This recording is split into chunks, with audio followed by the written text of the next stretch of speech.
E aí, pessoal, tudo bem? Ai, deixa eu me ajeitar aqui no banco aqui. Ai, pronto. Então, estamos aqui hoje para falar um pouquinho sobre literatura e nós vamos falar hoje de um tema que é chamado de classicismo. Na verdade, o momento ele é chamado de renascimento, mas na literatura a gente chama de classicismo, tá? Nós vamos entender o porquê desses dois nomes no decorrer da aula.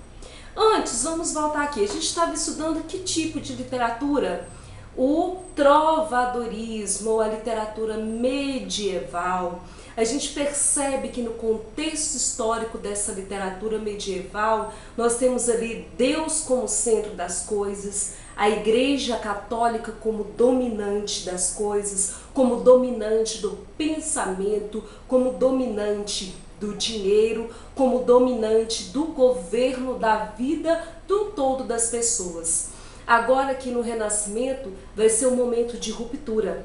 Não é que Deus vai deixar de existir ou que a Igreja Católica vai deixar de dominar, mas ela não vai dominar tanto, né? Nessa época do Renascimento, nessa época do classicismo, nós vamos ter novos elementos aí surgindo na humanidade. Foi um período de grandes transformações, de grandes descobertas. Tem muitas pessoas que falam erroneamente que a Idade Média é chamada de Idade das Trevas. Eu não concordo com isso, porque eu acho que a Idade Média ela trouxe muitas coisas boas, sim, né? As universidades, por exemplo, surgiram ali durante a Idade Média, né? Nós tivemos vários filósofos ali da Idade Média. Então, não é de se jogar fora tudo que foi produzido na Idade Média. Porém, foi posteriormente à Idade Média que nós tivemos um salto de evolução científica, um salto de evolução de pensamento. E esse salto, essa nova roupagem, que tanto a literatura, como a arte, como a ciência, como a filosofia, eles vão ter, né, recebe o nome de renascimento.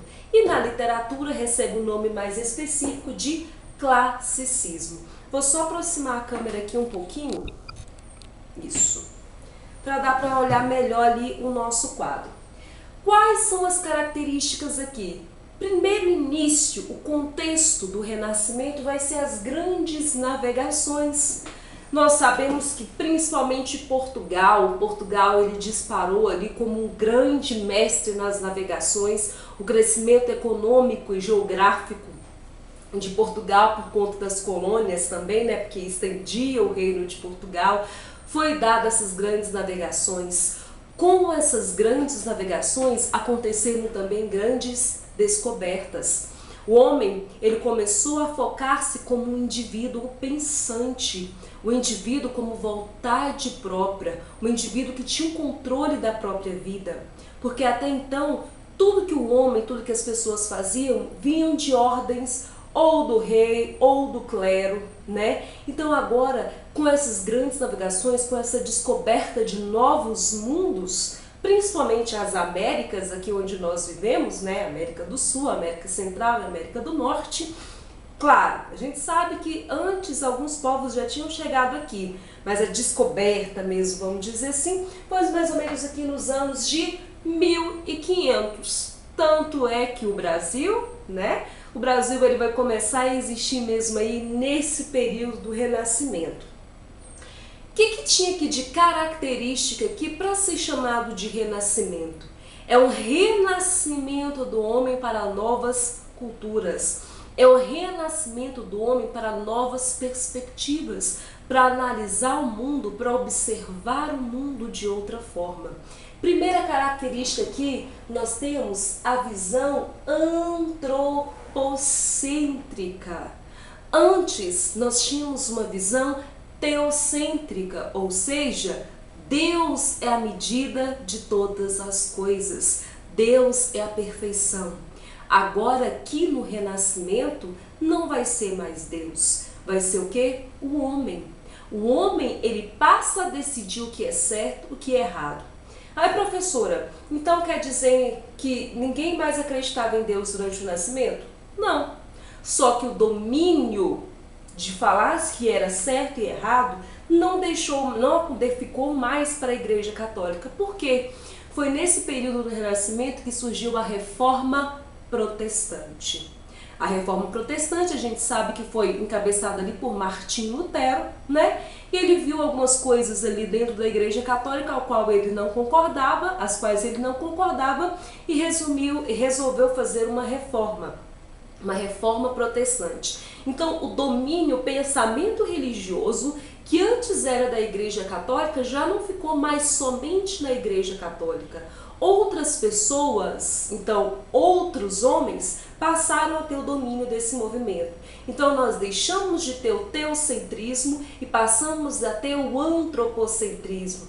Não é que as pessoas deixaram de acreditar em Deus, mas o Deus, ele não vai ser o centro das coisas. O homem, ele vai passar a ter mais vontades também, tá? Aqui nós temos também a valorização do clássico. Que clássico? Gente, toda vez que vocês ouvirem essa palavra clássico, lembra de duas civilizações, civilização grega e civilização romana, que é chamado de greco-romana. Como assim, professora? Pensa, na Idade Média, tudo que você produzia era voltado para a religião. Tudo que você produzia era voltado para Deus. Agora, para ter essa ruptura, voltaram-se aos clássicos. A mitologia clássica grega e a mitologia romana, aos pensadores gregos e pensadores romanos, a filosofia, as artes, a arquitetura, tudo eles vão pegar como padrão a Grécia e Roma. Tá? Então, porque eles criam uma nova forma de pensar o mundo. Então, eles voltaram-se mais para essa filosofia pagã, voltaram-se mais para esses deuses mitológicos, principalmente na literatura, a mitologia ela vai aparecer bem forte. Aqui tem mitologia e razão. Parece ser até uma contradição. Como assim mitologia e razão?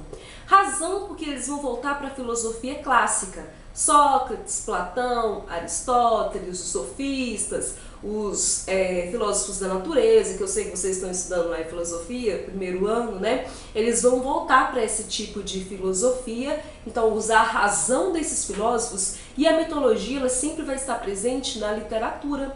Nós vamos ver no decorrer do tempo aí, quando a gente for estudar as obras, que sempre vão ter referência a musas mitológicas, a deusas e deuses. Porque agora é uma libertação do homem daquelas amarras ali do catolicismo, tá?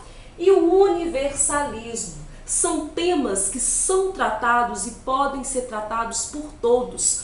Com as grandes navegações, com a expansão, o mundo abriu-se diante das pessoas. Então novas concepções foram abertas. Então você deixa de seguir aqueles padrões católicos, você deixa de seguir aqueles padrões da Idade Média e busca novos padrões. Quais são esses novos padrões? Esses padrões lá do clássico, do clássico, do grego, do... Ai gente, como é que é o nome da bagaça? De Grécia e de Roma, com um padrão clássico. Então você tem novas descobertas, né? Então esse é o contexto geral aí do que é o classicismo, né? O homem, ele passa a ser a medida de todas as coisas. A razão, ela passa a ser mais importante. O pensamento, o homem se descobre como um ser pensante, que não precisa ser dominado nem pela figura do rei, nem pela figura agora do Papa, né? E o que vai acontecer também? Vão surgir as primeiras cidades, né? As pessoas começaram a sair dos feudos, começaram a estabelecer em cidades, a cosmopolita ali agora, né? Cidades cosmopolitas com várias pessoas, agregando várias religiões, vários discursos. Então tudo vai ficar mais universal. É o molde do mundo que nós temos hoje, gente. Surgiu ali no Renascimento. Como grande escritor mundial, nós vamos ter ali Shakespeare, que é muito importante, né? Mas para nós aqui, o que nos interessa é o Luís Vaz de Camões, que a principal obra dele vai ser Os Lusíadas, mas ele escreveu também sonetos. Mas nós vamos ter aula específica só sobre Camões. O que eu quero que vocês entendam agora é esse contexto, renascimento.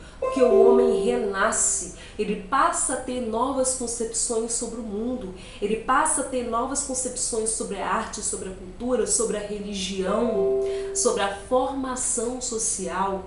E classicismo, porque é um retorno ali à Idade Antiga clássica, ou seja, aos conceitos gregos e aos conceitos romanos.